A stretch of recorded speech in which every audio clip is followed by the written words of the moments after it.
এখন দেখা যায়। আমি আসলে বক্তব্য দিতে আসিনি, আপনাদের দেখতে এসেছি। ওই পাশে একটা লাইটিং আর এই পাশে একটা লাইটিং থাকলে পরে সুন্দর দেখা যেত। আপনারা সবাই ভালো আছেন?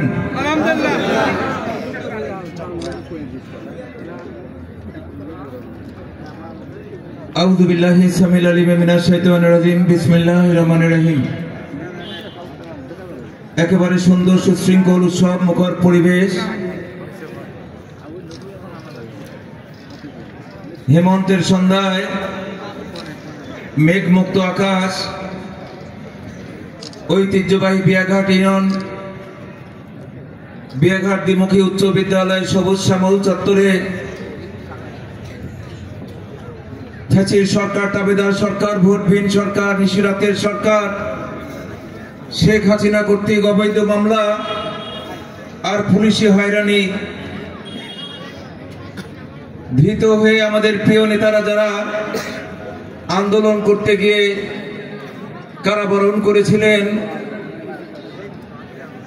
সেই সব কারা নির্যাতিত নেতাদের স্বাধীনতা সার্বভৌমত্ব রক্ষার অত্যন্ত প্রহরী আমাদের প্রিয় নেত্রী, দেশ নেত্রী, আপসী নেত্রী, কারা নির্যাতিত নেত্রী বেগম খালেদা জিয়ার সেই দুর্দিনে দুঃসময় বুকে আগলে রাখা প্রিয় সংগঠন বাংলাদেশ জাতীয়তাবাদী দল বিয়াঘাট ইউনিয়ন বিএনপির উদ্যোগে আজকের এই সম্বর্ধনা অনুষ্ঠান এবং পরিশেষে মনোজ্ঞ সাংস্কৃতিক সন্ধ্যা। এই অনুষ্ঠানের আমার পরম শ্রদ্ধেয় সভাপতি, বিয়াঘাট ইউনিয়ন বিএনপির সম্মানিত সভাপতি রফিকুল ইসলাম, গুরদাসপুর উপজেলা বিএনপির সাংগঠনিক সম্পাদক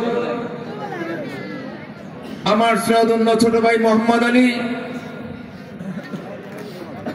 এখানে যতগুলো বক্তা এসেছেন, প্রতিটা বক্তা, যতগুলো নেতৃবর্গ এখানে উপস্থিত হয়েছেন, প্রতিটা নেতার নাম ঘোষণা করেছে। নতুন করে নাম কি ঘোষণা করার প্রয়োজন আছে? আমি মনে করি আর নাই। তবে আয়োজক মন্ডলীর কথা বলতে হয়। আমি ধন্যবাদ ডেকোরেটরকে দিব না, ডেকোরেটর যারা নিয়ে এসে এমনি সুসজ্জিত ভাবে আজকের এই অনুষ্ঠানকে আলোকিত করেছেন, আমি সিদ্ধান্ত নিতে পারছি না। তবে দুইজনকেই আমরা আন্তরিক ধন্যবাদ জানাতে পারি নাকি? আমরা যতগুলো নেতা এখানে উপস্থিত আছি, সমস্ত নেতা এবং যাদেরকে ঘিরে আজকের এই আয়োজন, কারা নির্যাতিত নেতা যাদেরকে আমরা সম্মাননা দিলাম, আমার বাম পাশে দাঁড়িয়ে আছে আজকের অনুষ্ঠানের আয়োজক মশিউর রহমান টিপু। আমরা সবাইকে একটা জোরে করতালির মাধ্যমে আন্তরিক ধন্যবাদ জানাতে চাই। প্রিয় বন্ধুরা, আমার বক্তব্যের প্রারম্ভে আমি পরম শ্রদ্ধার সঙ্গে স্মরণ করি, আমি এখানে ওখানে বলেও থাকি, একটা মানুষের সঙ্গে যদি একটা মানুষ দুদণ্ড বসে কথা বলে আর দু কদম পা মেলে হাঁটে, তাহলে সেই মানুষটার সঙ্গে হৃদ্রতা, আন্তরিকতা, মায় মমত্ব সৃষ্টি হয়ে যায়। সেই সুবাদে বলি, একটি দুইটি দিন নয়, এক দুইটি মাস নয়, এক দুইটি বছর নয়, বিয়াঘাট ইউনিয়ন পরিষদের সর্বস্তরের মানুষ যে মানুষটাকে বিপুল ভোটের ব্যবধানে চেয়ারম্যান নির্বাচিত করেছিলেন বারবার, পরম শ্রদ্ধেয় মরহুম আক্কাস আলী প্রামাণিক ভাই, যে মানুষটার সঙ্গে 10টি বছর একসাথে চেয়ারম্যানের দায়িত্ব পালন করেছি, আন্তরিকতা, হৃদ্রতা, মায়া, মমত্ব, ভালোবাসায় ভরপুর চলন্ত পথে পথ চলতে চলতে সেই মানুষটা আমাদের মাঝখান থেকে হঠাৎ করে হারিয়ে গেছে অজানার দেশে না ফেরার দেশে, যে দেশে মানুষ গেলে ভালো থাকে না খারাপ থাকে, কোনো খবর আদি পাওয়া যায় না, যে দেশে মানুষ একবার গেলে তার আপনজনের কাছে কোনোদিন ফিরেও আসে না, সেই আক্কাস আলী ভাই আমাদের মাঝখান থেকে সারা জীবনের জন্য হারিয়ে গেছে। আজকের এই সভামঞ্চে বক্তব্য দেওয়ার পূর্বে ওই মানুষটাকে পরম শ্রদ্ধার সঙ্গে স্মরণ করি। জানাজার কাতারে দাঁড়িয়ে কথা বলার সুযোগ হয়েছিল, জানাজার কাতারে দাঁড়িয়ে কথা বলার সুযোগ হয়েছিল আর একজনের জন্য, বিয়েঘাট ইউনিয়ন যুব দলের সাধারণ সম্পাদক ইমারুল, তার জানাজাও আমি এখানে এসেছিলাম। সেও আমাদের মাঝখান থেকে একই সংগঠনের, আমরা একই সংগঠনের নেতা কর্মীরা একে অপরের সঙ্গে আন্তরিকতা, হৃদ্যতা, মায়া, মমত্ব, ভালোবাসা, সেই মানুষটাও আমাদের মাঝখান থেকে হারিয়ে গেছে। আজকের এই সভা মঞ্চে মঞ্চ পরিচালনার প্রারম্ভে তাদের প্রতি সম্মান এবং শ্রদ্ধা রেখে আমরা 1 মিনিট নীরবতা পালন করেছি। আমি ওই দুটি মানুষের জন্য আপনাদের সবাইকে এক কাতারে নিয়ে মহাপরাক্রমশালী বাদশা আল্লাহ পাকের দরবারে কায়মুনাপানে প্রার্থনা করি, আল্লাহ পাক তাদেরকে যেন জান্নাত নসিব করেন। সবাই সমস্বরে বলি আল্লাহুম্মা আমিন। প্রিয় বন্ধুরা, আমার বক্তব্য দিতে আসিনি, আপনাদের সোনা মুখগুলো দেখতে এসেছি। দেখতে দেখতে পুঞ্জিকার পাতা থেকে 17টা বছর ধরে গেছে। এই ফ্যাসির সরকার, দাবেদার সরকার, ভোটবিহীন সরকার, নিশিরাতের সরকার, শেখ হাসিনার সরকার আমাদের বিএনপি নেতাদের এবং সাধারণ জনগণ থেকে একেবারে বিচ্ছিন্ন করে দিয়েছিল। এত জনতা তো দূরের কথা, বিয়াঘাটের এই সবুজ শ্যামল চত্বরে বিএনপি মুনাফাপূর্ণ 2-4 জন নেতা কর্মীর এক জায়গায় বসে 1 কাপ চা খাবে, রাজনৈতিক, সামাজিক, পারিবারিক আলাপ আলোচনা করবে, সেটা থেকে আমাদের বঞ্চিত করেছিল। কথা ঠিক না বেঠি? তাই দীর্ঘদিন 17টা বছর পরে আপনাদের এই সুন্দর পরিবেশে আপনাদের উপস্থিত করতে পেরে, আপনাদের দেখা, আপনারা আমাদের দেখছেন, আর সেই পরিসরে কিছু কথা বলার মতো সুযোগ আল্লাহ পাক করে দিয়েছেন। সেই পরাক্রমশালী বাদশা আল্লাহ পাকের দরবারে লাখো কোটি শুকরিয়া। সবাই সমস্বরে বলি আলহামদুলিল্লাহ। প্রিয় বন্ধুরা, আমার অন্যায়, অত্যাচার, জুলুম, নির্যাতন করে বাংলাদেশের 18 কোটি মানুষের বুকের উপরে এক জগদ্দল পাথর চাপিয়ে দিয়েছিল।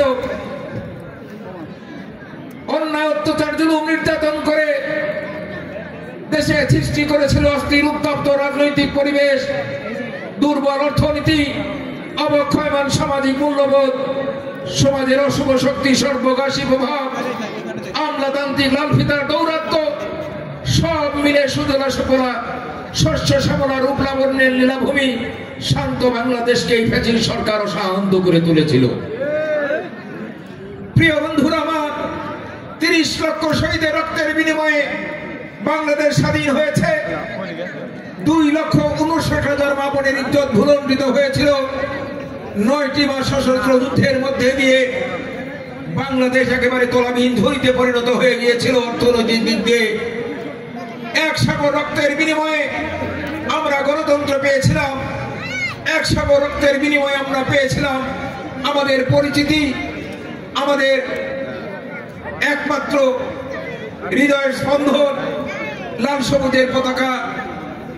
অথচ এই ফ্যাসিস্ট সরকার, দাবেদার সরকার, এই ভোটবিহীন সরকার এমন একটা পরিবেশ সৃষ্টি করেছিল, গণতন্ত্র বাংলাদেশের জমিনে আনাচে কানাচে, পথে প্রান্তরে, শহর বাজার গঞ্জে মুখ থুবড়ে পড়েছিল। স্বাধীনতা, সার্বভৌমত্ব যখন হুমকির সম্মুখীন, আমাদের হৃৎপিণ্ড, আমাদের পরিচিতি, লাল সবুজের পতাকা যখন আমরা ভাবলাম বাংলাদেশের জমিনে যে কোনো মুহূর্তে ভূলণ্ঠিত হয়ে যেতে পারে, বাংলাদেশের মধ্যে সর্ববৃহৎ দল বাংলাদেশ জাতীয়তাবাদী দল, এই দল যদি মনে করে আর বাংলাদেশে যদি বিরাজমান থাকে গণতন্ত্র, যদি মনে করে একটা পথসভা করব, তাহলে সেটা জনসভায় পরিণত হয়ে যায়। যদি বাংলাদেশে বিরাজমান থাকে গণতন্ত্র আর এই দলের নেতা কর্মীরা যদি মনে করে একটা জনসভা করব, তাহলে জনসমুদ্রে পরিণত হয়ে যায়। প্রিয় বন্ধু আমার, সেই দলের নেতা হাজার হাজার নয়, লক্ষ লক্ষ নয়, কোটি কোটি নেতা এবং সমমনা দলের নেতাদের নিয়ে আমরা আন্দোলন করেছি। আমরা আন্দোলন করেছি ইউনিয়ন পর্যায়ে, আমরা আন্দোলন করেছি জেলা পর্যায়ে, বিভাগীয় পর্যায়ে, আমরা আন্দোলন করেছি সর্বশেষ রাজধানী পর্যায়ে। আন্দোলন করতে গিয়ে এই পুলিশ বাহিনী, পেটুয়া বাহিনী, হাসিনা হেলমেট বাহিনী, যুবলীগ, ছাত্রলীগের আঘাতে ক্ষত বিক্ষত হয়ে আমাদের অনেক সহকর্মী সারা জীবনের জন্য আমাদের মাঝখান থেকে হারিয়ে গেছে। হারিয়ে গেছে আক্কাস ভাইয়ের মতো অজানার দেশে না ফেরার দেশে। আজকে আমরা দ্বিতীয়বারের মতো বাংলাদেশ স্বাধীন হয়েছে। স্বাধীনতা উপভোগ করতে গিয়ে বাংলাদেশের 18 কোটি মানুষ আনন্দে উদ্বেলিত হয়েছে।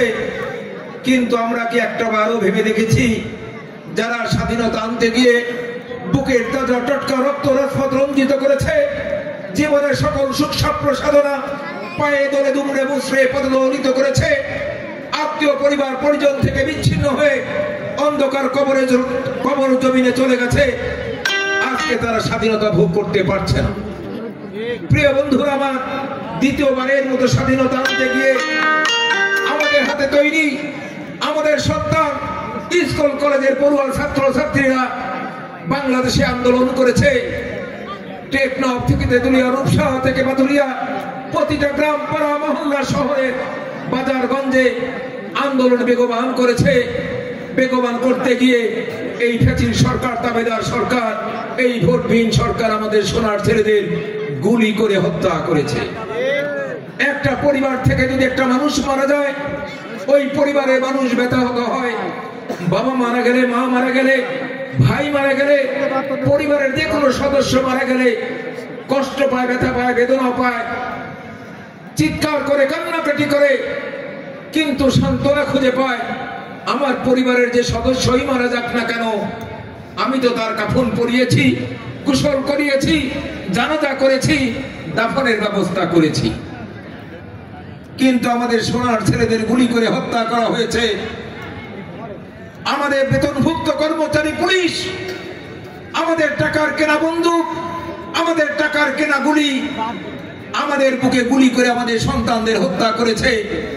সেই সন্তানদের বাড়ি নিয়ে এসে কুশল করাতে পারিনি, জানাজা করাতে পারিনি, কাফন পরাতে পারিনি, দাফন পর্যন্ত করতে পারিনি। মুহুর মুহুর গুলি করে অসংখ্য নেতা কর্মী এবং আমাদের স্কুল কলেজের পড়ুয়া ছাত্র ছাত্রীদের পাখির মতো গুলি করে মেরেছে। আর ট্রাকে নিয়ে ভেকু দিয়ে মাটি খুঁড়ে মাটির মধ্যে গর্ত করে পুঁতে রেখেছে। আপনার বাড়িতে একটা পোষা বিড়াল, একটা পোষা কুকুর যদি মারা যায়, সে কুকুরকে দাফন কাফন করতে গেলেও একটা নিয়ম কানুন মেনেই দাফন করেন। আমাদের সোনার ছেলেদের গুলি করে মেরেছে আমাদের টাকার কেনা বন্দুক, আর আমাদের টাকার কেনা গুলি, আর আমাদের বেতনভুক্ত কর্মচারী। অথচ তাদের দাফন হয়নি, কাফন হয়নি, জানাজা হয়নি, কুশল হয়নি। এই হাসিনার সরকার তার পেটুয়া বাহিনী দিয়ে নির্মম ভাবে আমাদের সোনার ছেলেদের গুলি করে মেরেছে। প্রিয় বন্ধুরা আমার, আজকে তাদের রুহের মাগফিরাত কামনা করা আমাদের একান্ত দায়িত্ব এবং কর্তব্য হয়ে পড়েছে। শুধু কি তাই, তারা তো চলেই গেছে। হাসপাতালে গিয়ে দেখুন, হাজার হাজার বাংলাদেশের দামাল ছেলেরা, স্কুল কলেজের পড়ুয়া ছাত্র ছাত্রীরা এখনো চিকিৎসাধীন অবস্থায় পঙ্গুত্ব জীবন যাপন করছে হাসপাতালে হাসপাতালে। এর দায়ভার কে নিবে? শেখ হাসিনা, তুমি বাংলাদেশের সমস্ত অর্থ সম্পদ লুপাট করে বেগম পাড়ায় গিয়ে বাড়ি করেছ। আমেরিকা তোমার সন্তান শতাধিক বাড়ি করেছে, বিলিয়ন ট্রিলিয়ন টাকা এখান থেকে লুপাট করে নিয়ে গেছে। প্রিয় বন্ধুরা আমার, আমরা মনে করেছিলাম, আমরা 17 বছর আন্দোলন করে হতাশাগ্রস্ত হয়েছিলাম যে বাংলাদেশ মনে হয় আর স্বাধীন হবে না, শেখ হাসিনার মনে হয় আর পতন হবে না। কি কথা ঠিক না বেঠি? কিন্তু আল্লাহর মার দুনিয়ার বার। আল্লাহ পাকের অশেষ মেহেরবানিতে বাংলাদেশের মধ্যে সর্ববৃহৎ দল বাংলাদেশ জাতীয়তাবাদী দল, সমমনা দলের নেতা কর্মীদের যদি এক জায়গায় করা যায়, তাহলে শতকরা 80% মানুষ এক কাতারে চলে আসে। হাতে গোনা কিছু 20%, 15% মানুষ আওয়ামী লীগ করে।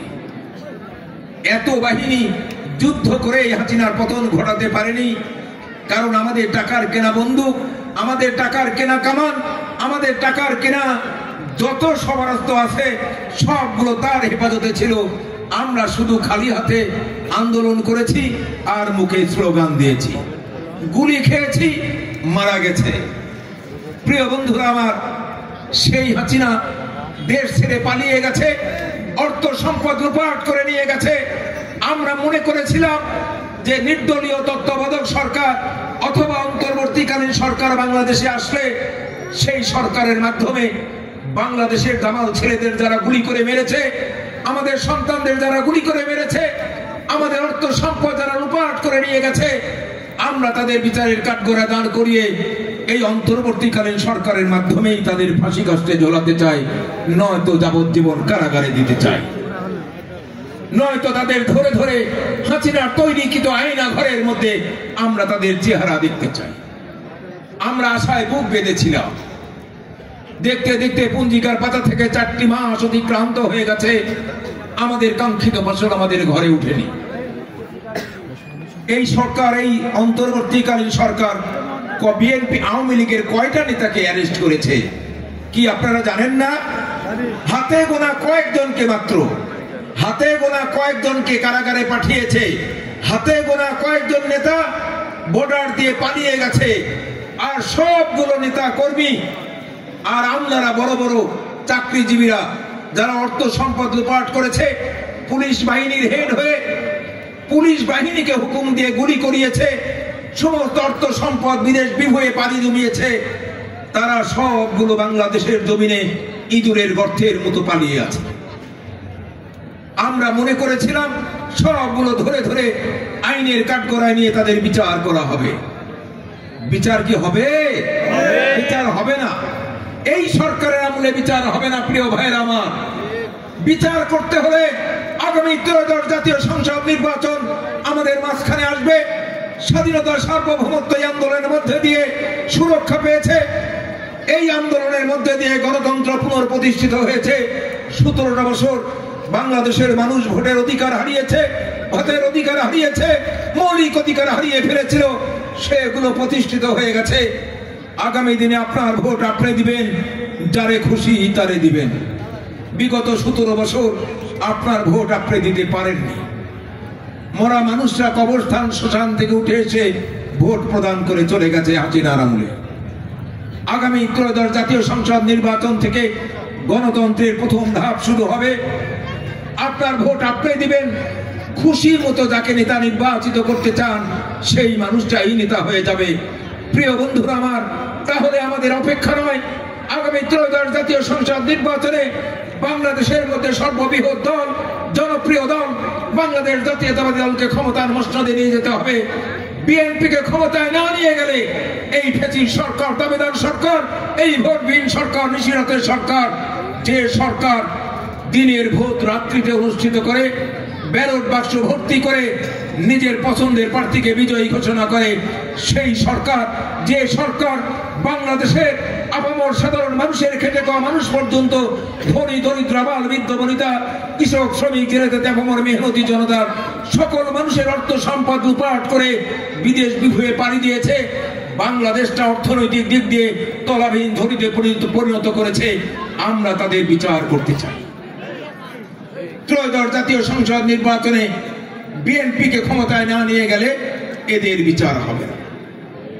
তাই বলি বন্ধুরা আমার, দেখতে দেখতে আমাদের মাঝখানে 13 জাতীয় সংসদ নির্বাচনের তফসিল ঘোষণা হয়ে যাবে। আমরা এখন থেকেই প্রস্তুত নেব যে আগামী যেন 13 জাতীয় সংসদ নির্বাচনে আমরা ধানের শীষের প্রার্থীকে বিজয়ী করে বাংলাদেশ জাতীয়তাবাদী দলকে ক্ষমতায় নিয়ে যাব।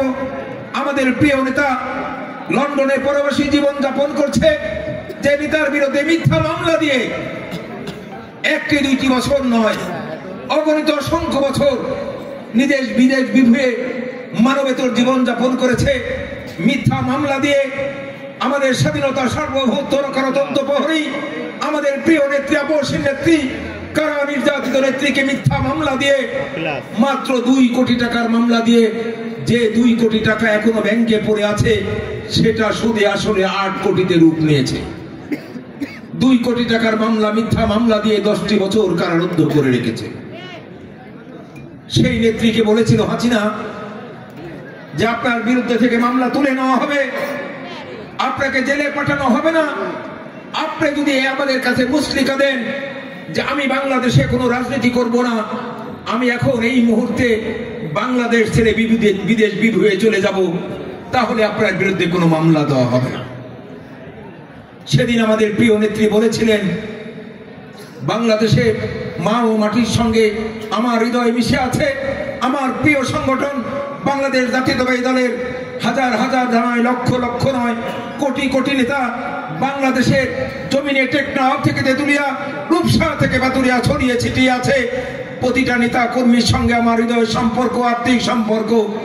বাংলাদেশের জমিন ছেড়ে, আমার নেতা কর্মীদের ছেড়ে আমি জেলে যেতে পারি, কিন্তু বিদেশ ভুঁয়ে পালিয়ে যেতে পারি না। এই একটা মাত্র সিদ্ধান্তের জন্য আমাদের এই নেত্রী, আপসহীন নেত্রী, নেতা কর্মীদের ছেড়ে পালিয়ে যাননি। 10টি বছর মানবেতর জীবন যাপন করেছে জেলখানায়, খেয়ে না খেয়ে, বিনা চিকিৎসায় কাতরাচ্ছে জেলখানায়। নেতা কর্মীদের সামনে রেখেছে, নেতা কর্মীদের ছেড়ে পালিয়ে যায়। হাসিনা 4 তারিখেও বলেছে আমি আমাদের নেতা কর্মীদের ছেড়ে পালিয়ে যাব না। কি হাসিনা কি পালিয়েছে? হাসিনা পালিয়ে গেছে। হাসিনা অন্যায়, অত্যাচার, জুলুম, নির্যাতন করে হাজার হাজার, লক্ষ লক্ষ, কোটি কোটি নেতা কর্মীকে ভূমধ্য সাগরের মধ্যে ফেলে দিয়ে উনি বিদেশ বিভুঁয়ে পাড়ি জমিয়েছে তার সন্তানদের। যেটা হাসিনা করেছে সেটা আমাদের নেত্রী খালেদা জিয়া করতে পারেনি। তাই প্রিয় বন্ধুরা আমার, এ সংগঠন আছে, এ সংগঠন সারা জীবন থাকবে। আর ওই সংগঠন থাকবে না যে সংগঠনের হাজার লক্ষ কোটি কোটি নেতা কর্মীদের ভূমধ্য সাগরের মধ্যে ফেলে দিয়ে তার নেতা, তার নেত্রী দেশ ছেড়ে পালিয়ে যায়। সেই সংগঠন কি থাকতে পারে? এই সংগঠন থাকতে পারে। তাই আওয়ামী লীগের ভাইদের সদয় দৃষ্টি আকর্ষণ করে বলতে চাই, ভালো হয়ে চলুন, আমাদের কাতারে চলে আসুন।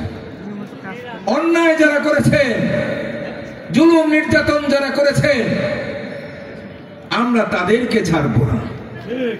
আওয়ামী লীগ করেছেন, অন্যায় করেননি। এই দেশে শান্তিপূর্ণভাবে বসবাস করবেন, সহাবস্থানে থাকবেন।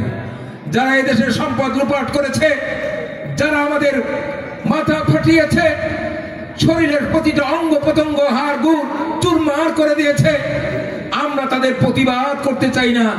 আমরা তাদেরকে ধরে ধরে আইনের মাধ্যমে বিচারের কাঠগড়াগার করতে চাই। মনে করেছেন ইঁদুরের গর্তের মধ্যে পালিয়ে আছেন আর বেঁচে যাবেন। আমরা অপেক্ষমান।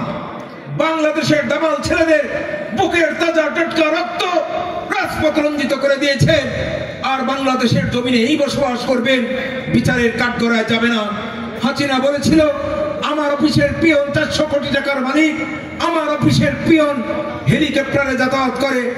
তোমার অফিসের পিয়ন যদি 400 কোটি টাকার মালিক হয়, সেই পিয়নের বিরুদ্ধে মামলা হয় না। আর স্বাধীনতা, সার্বভৌমত্ব রক্ষার তদন্ত প্রহরী আমাদের প্রিয় নেত্রী, দেশ নেত্রী, আপসহীন নেত্রী, বাংলাদেশের 3 বারের প্রধানমন্ত্রী, তার বিরুদ্ধে 2 কোটি টাকার মামলা কি করে হয়? এর জবাব কি হাসিনা তুমি দিবে না? জবাব দিতে হবে। আগামী দিনের অপেক্ষা আছি। আমরা শুধু বাংলাদেশ জাতীয়তাবাদী দলকে ক্ষমতায় নিয়ে যাব। পৃথিবীর মধ্যে 228টা দেশ, 227টা দেশের কাছে আমরা আবেদন রাখতে চাই। আমরা বাংলাদেশের 18 কোটি মানুষ, 227টা দেশের সরকার, এই সরকারের কাছে আবেদন রাখবো। আমরা রক্ত দিয়েছি, আমরা জীবন দিয়েছি, আরো রক্ত দিব, আরো জীবন দিব। আমাদের দাবি শুধু একটি, শেখ হাসিনাকে আমাদের দেশে ফিরিয়ে দিতে হবে। শেখ হাসিনাকে ফিরিয়ে, আপনারা মনে করেছেন দেশ স্বাধীন হয়ে গেছে আর আমাদের আন্দোলন শেষ হয়ে গেছে। স্বাধীন হয়েছে, সার্বভৌমত্ব পেয়েছি, সুরক্ষিত হয়েছে, গণতন্ত্র পুনঃপ্রতিষ্ঠিত হয়েছে, লাল সবুজের পতাকা বাংলাদেশের জমিনে পথ পথ করে উঠছে। আমরা আনন্দে উদ্বেলিত, কিন্তু আমাদের আন্দোলন থেমে থাকবে না। আমরা যতক্ষণ পর্যন্ত শেখ হাসিনা সহ তার এমপি মন্ত্রীরা, যারা এমপি হওয়ার পূর্বে মনমোহন বেরি খেত, যারা এমপি হওয়ার পূর্বে সিংড়া উপজেলা ভৌগোলিক সীমারেখার মধ্যে যখন মনোনয়নপত্র দাখিল করে, তখন তার মনোনয়নপত্রে হিসাব ছিল, খতিয়ান ছিল, সম্পদের হিসাব ছিল মাত্র 17% জমি। সেই মানুষটা হাজার হাজার কোটি টাকার মালিক হয়ে গেছে।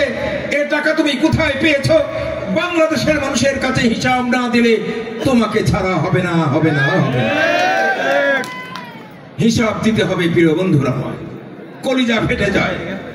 একটা পরিবার থেকে একটা মানুষ যখন মারা যায়, ওই মানুষ ব্যথাহত হয়, কান্নাকাটি করে, চিল্লা পাল্লা করে। 2 দিন 5 দিন 10 দিন কেটে গেলেই সেই পরিবারের কান্না থেমে যায়। কিন্তু কোন মায়ের কর্ণকুহরে যখন সন্তান মৃত্যুর খবর আসে, সেই মায়ের কান্না শুরু হয়ে যায়। ওই মায়ের কান্না থেমে যায় তখন যখন মায়ের মৃত্যু হয়। কি কথা ঠিক না বেঠি? মায়ের কোলে থেকে কোনো সন্তান যদি মারা যায়, তাহলে সে মায়ের কান্না আর থামবে না। মৃত্যু সংবাদ শোনার সঙ্গে সঙ্গে কান্না শুরু হবে। আর মা যদি 10-20 বছর বেঁচে থাকে, 10-20 বছর কাঁদবে। মায়ের কান্না শেষ হবে মায়ের মৃত্যুর মধ্যে দিয়ে।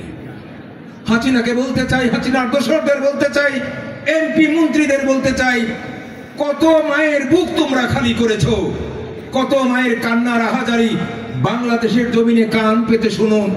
মাটির সঙ্গে কান লাগিয়ে দেখুন, মাটির গহ্বরে থেকে কি চিল্লা পাল্লা আওয়াজ ছুটে আসছে। 30 লক্ষ শহীদের রক্তের বিনিময়ে স্বাধীনতা, সার্বভৌমত্ব, গণতন্ত্র, সেটা নিয়ে হাসিনা তুমি তোমার দোসরদের নিয়ে, তোমার বাহিনী নিয়ে খেলা করেছো, দেশদ্রোহিতা করেছো।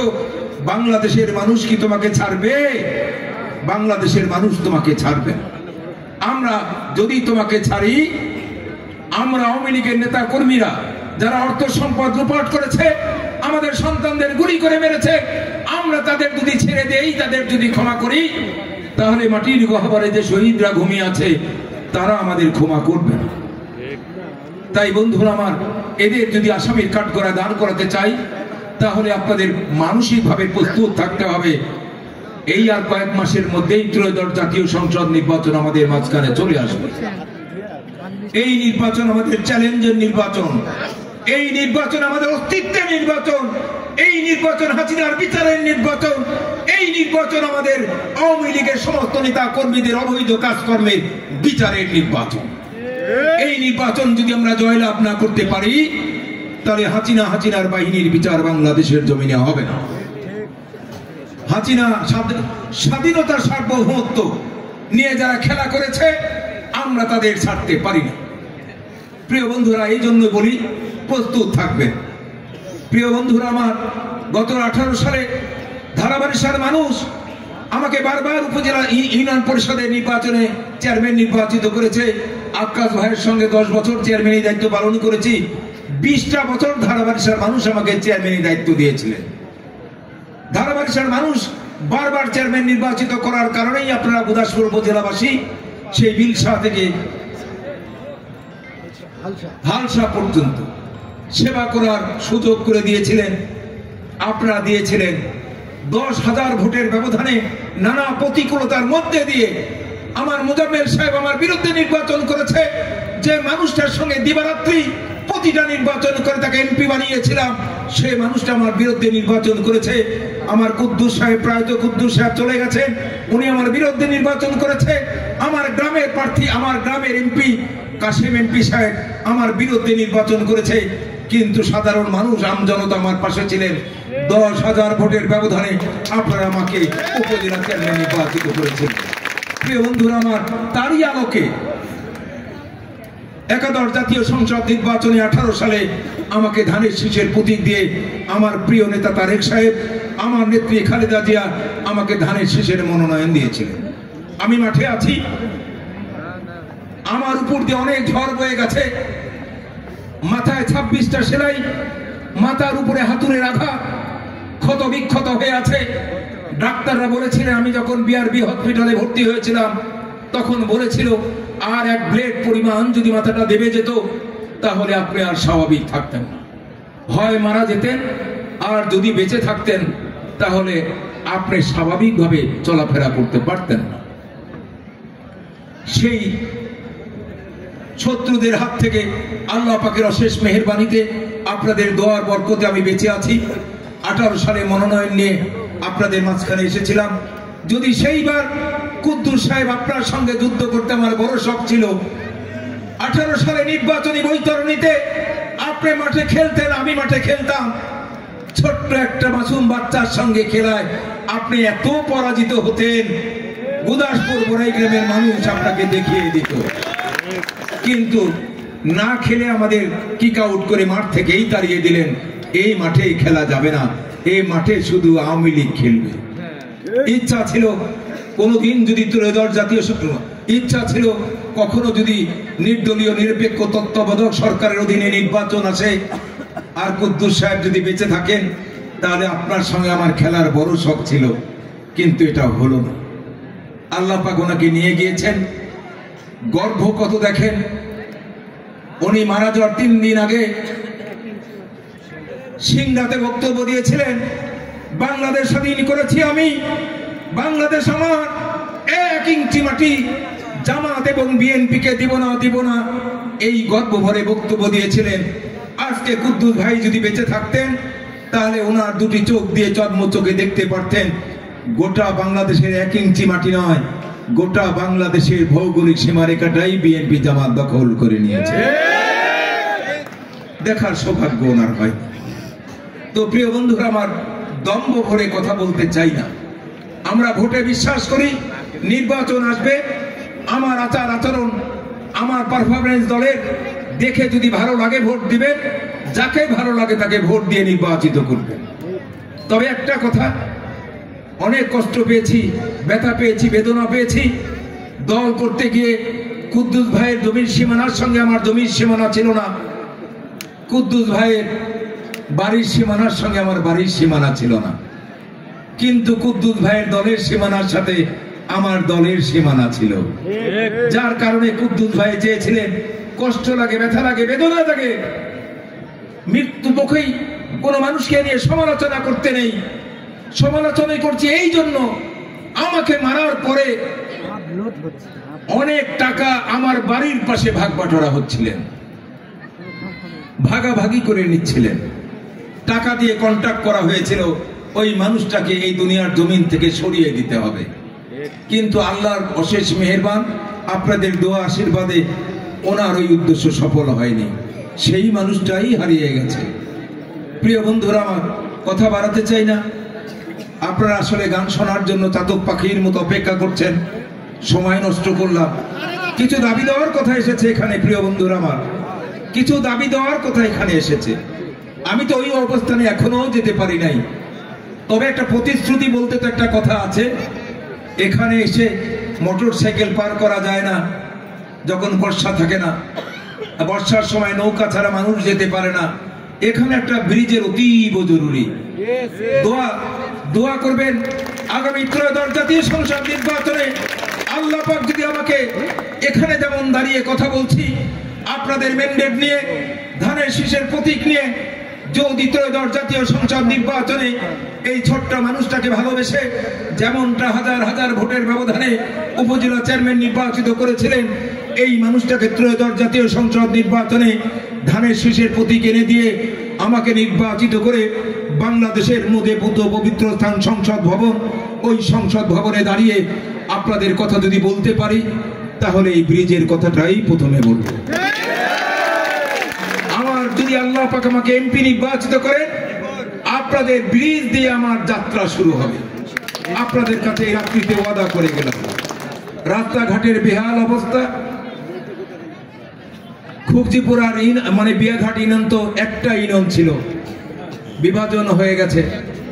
একেবারে গুদাসপুর উপজেলার মধ্যে বিশেষ করে বিয়াঘাট ইউনিয়নটা সবচেয়ে অবহেলিত। আমি আকাশ ভাইয়ের সঙ্গে সেই সময় দায়িত্ব পালন করে যে চেয়ারম্যানই দায়িত্ব, আমরা দেখেছি বিয়াঘাট 2 ভাগে বিভক্ত, পূর্ব আর পশ্চিম। কথা ঠিক না ঠিক? পূর্বওয়ালারা মনে করে আমাদের দেখে না, পশ্চিমওয়ালারা মনে করে যে আমাদের দেখে না। 2টি প্রান্তই একেবারে অবহেলিত। রাস্তাঘাট, ব্রিজ, আমি যদি বিয়াঘাট এখানে আসতে চাই তাহলে আমার গাড়ি দিয়ে নাজিরপুর হয়ে ঘুরে আসতে হয়। কি কথা ঠিক না ঠিক? মানে গাড়ি নিয়েই যাওয়া যায় না, এই বেহাল অবস্থা আমি আমার চর্মচক্ষে দেখেছি। সেদিনকে জানাজায় আসলাম, এদিক দিয়ে না গিয়ে আমি নাজিরপুর হয়ে আসলাম, জানাজা করলাম ওখানে। রাস্তার অবস্থা আমার জানা আছে। আল্লাহ পাক যদি দয়া করে, মেহেরবানি করে আপনারা যদি আমার পাশে থেকে আমার নির্বাচনী দুর্দিনে দুঃসময় আপনজনের মতো, বন্ধুর মতো পাশে থেকে নির্বাচনী বৈতরণী পাড়ি দিয়ে আমাকে যদি সংসদ নির্বাচিত করতে পারেন, বিয়াঘাটের অলিতে গলিতে রাস্তা, ব্রিজ, কালভার্ট, শিক্ষা প্রতিষ্ঠান আপনাদের, আমি মনে করি যে বিয়াঘাট ইউনিয়নটা আমার ধারাবাড়িশা ইউনিয়ন হয়ে যাবে। যেখানে যা কিছু প্রয়োজন আমার প্রিয় নেতৃবর্গ এখানে আছেন, বিয়েঘাট ইউনিয়ন বিএনপি, তাদের সাথে সলা পরামর্শ করে আপনাদের চাহিদা পূরণ করা যাবে। আমি আর কথা বাড়াতে চাই না, আপনারা গান শোনার জন্য উৎসুক হয়ে আছেন, গান শুনবেন। না না, আর বক্তব্য নয়, না আর বক্তব্য নয়, আর বক্তব্য না, এখন গান হবে। আপনারা গান শুনবেন, অনেক কষ্ট করে সন্ধ্যার থেকে অদ্যত পর্যন্ত অপেক্ষমান আছেন। আপনাদের একটা কথা শুধু বলে যাই, এই নির্বাচনটা কিন্তু আমাদের চ্যালেঞ্জের নির্বাচন, এই নির্বাচন আমাদের অস্তিত্বের নির্বাচন। আমাদের প্রিয় নেতা আজকে 10-12টা বছর ধরে বিদেশ বিভূয়ে অবস্থান করছে, নিজের বাংলাদেশের মানুষের চেহারা দেখতে পারে না। যে বাংলাদেশে তার নারীপোতা আছে, সেই বাংলাদেশের জমিনে তার পদস্পর্শ ঘটে না। এটা ভাবতে গেলে কত কষ্ট লাগে। তো প্রিয় বন্ধুরা আমার, সেই নেতাকে আনার জন্য আমাদের সেই নেত্রীকে কত কষ্ট দিয়েছে, চিকিৎসাবিহীন অবস্থায়। আজকে তার অবস্থা অত্যন্ত নাজুক, তাকে আমরা চিকিৎসা করাতে পারিনি সেই সময়। আমাদের দল যদি ক্ষমতায় যায়, আমাদের সকল চাহিদা পূরণ হবে। বাংলাদেশের স্বাধীনতা সার্বভৌমত্ব একেবারে বিলীন হওয়ার পথে ছিল। জ্ঞানী মনীষীরা বলেছেন, নড়া যাবে না, চলা যাবে না, বলা যাবে না কথা, রক্ত দিয়ে কিনলাম সালারি কোন স্বাধীনতা। হাটে বাজারে গঞ্জে একটা মানুষ মুখ ফুটে কথা বলতে পারবে না আওয়ামী লীগের দাপটে। একটা পাড়ায় যদি, একটা গ্রামে যদি 2জন মাস্তান থাকে আওয়ামী লীগের, ও গোটা পাড়াই তার দখলে। কি কথা ঠিক না বেঠিক? প্রিয় বন্ধুরা আমার, আওয়ামী লীগের ভাইদের বলে যেতে চাই, আমার কোন বিএনপির নেতা কর্মীরা যদি কোনো মাস্তানি করে আপনাদের উপরে, কোনো চাঁদাবাজি করে, কোনো জমি দখল করে, কোনো পুকুরের মাছ মারে, আপনারা, আমি গুদাসপুর বড়াই গ্রামের অভিভাবক, আমার সংগঠনের আমার নেতা বলে গেছেন, 27 তারিখ আমার মনে হয় 17 তারিখে বনপাড়া গিয়েছিলেন। বনপাড়া কিন্তু আমার নেতা বলেছেন, গুদাসপুর বড়াই গ্রামের অভিভাবক হচ্ছে আমার আজিজ ভাই। নেতাকর্মী আমার নেতাকর্মীদের বলে যেতে চাই, তারেক রহমানের নির্দেশ আপনারা কত তারিখে শুনেছেন, বনপাড়াতে একটা ঘটনা ঘটে গেছে। একটা হিন্দু ছেলেকে মারপিট করে আমার বিএনপির নেতারা ধরে নিয়ে এসে টাকা পয়সা নিয়েছে এবং ধরে নিয়ে এসে থানায় ঢুকিয়ে দিয়েছে। তারেক রহমান লন্ডন থেকে সেই দৃশ্য দেখেছেন। বর্তমানে প্রিন্ট মিডিয়া, ইলেকট্রিক মিডিয়া আছে। আমরা আজকে এখানে আচার অনুষ্ঠান করছি, এটা গোটা পৃথিবী দেখছে। কি কথা ঠিক না বেঠিক? ওখানে লাইভ চলছে গোটা পৃথিবী, চীন, আমেরিকা, জাপান, কুয়েত, মালয়েশিয়া। কারো যদি আত্মপরিবার পরিজন থাকে তাহলে দেখবেন তারা বলছে আমরা অনুষ্ঠান দেখছি, আদিত্য মেয়ের বক্তব্য শুনছি, আর হাজার হাজার জনতা তার বক্তব্য শুনছে। তারেক সাহেব এই দৃশ্য দেখেছে। আমরা রাজশাহীতে মিটিংয়ে ছিলাম, হঠাৎ করে মিটিং অবস্থায় আমাদের কানে আসলো যে আমাদের প্রিয় নেতা রুহুল কবির রিজভী সাহেব বড়াই গ্রাম থানার ভিতরে। আমার বিশ্বাসই হচ্ছিল না। থানার এসআই সাহেবকে আমি ফোন করলাম যে আপনার ওখানকার খবর কি, রিজভী সাহেব কি আপনার থানার ভিতরে? বলছে আমার সামনে বসে আছে। তার মানে ওই ঘটনা ঘটিয়েছে। তারেক সাহেব রিজভী সাহেবকে বলেছে কাউকে সাথে নেওয়ার দরকার নাই, গো টু বড়াইগ্রাম থানা। ঢাকা থেকে গাড়ি নিয়ে বড়াইগ্রাম থানা এসে আমার যেসব নেতারা এই ঘটনা ঘটিয়েছে তাদেরকে দল থেকে বহিষ্কার করে দেওয়া হয়েছে। আমার বিএনপির নেতা কর্মীদের সদয় দৃষ্টি আকর্ষণ করে বিনয় সহিত বিনম্র ভাষায় বলতে চাই, কোন চাঁদাবাজি, কোন অবৈধ আচার আচরণ যদি করা হয়, সাক্ষী প্রমাণ যদি আমার সামনে উপস্থাপন করতে পারেন, আওয়ামী লীগের ভাইদের বলি, বিএনপির নেতা কর্মীদেরও বলি, আমার সামনে নিয়ে আসলে তার পিছন থেকে চেয়ারটা সরিয়ে নিব। 1-2 এর ব্যাপার। তার পদ পদবি থাকবে না, দলের থেকে বহিষ্কার করা হবে। মা বোনরা এখানে আছেন, আপনারা একটু আমার প্রতি দোয়া রাখবেন। আগামী দিনে যে কথাগুলো বলেছে এই কথাগুলোর আর পুনরাবৃত্তি টানার দরকার নেই। আপনারা আমার জন্য দোয়া করবেন। আগামী ত্রয়োদশ জাতীয় সংসদ নির্বাচনে আপনারা আমার পাশে থাকবেন দোয়ার বাক্স নিয়ে, এবং আমার ধানের শীষের প্রতীকে ভোট দিয়ে আগামী দিনে এমপি নির্বাচিত করবেন। বিয়াঘাট ইউনিয়ন পরিষদের সকল দায় দায়িত্ব আমার। আর কথা বাড়াবো না। আপনারা সবাই ভালো থাকবেন, সুখে থাকবেন, শান্তিতে থাকবেন। আপনাদের জীবন বসন্ত বনফুলের ন্যায় বিকশিত হোক, বর্ষার জলোচ্ছ্বাসের ন্যায় পরিপূর্ণ হোক, হেমন্তে সোনালী শস্যের ন্যায় ভরপুর হোক। আমিন। খুদা হাফেজ। বাংলাদেশ জিন্দাবাদ। বাংলাদেশ জাতীয়তাবাদী দল জিন্দাবাদ।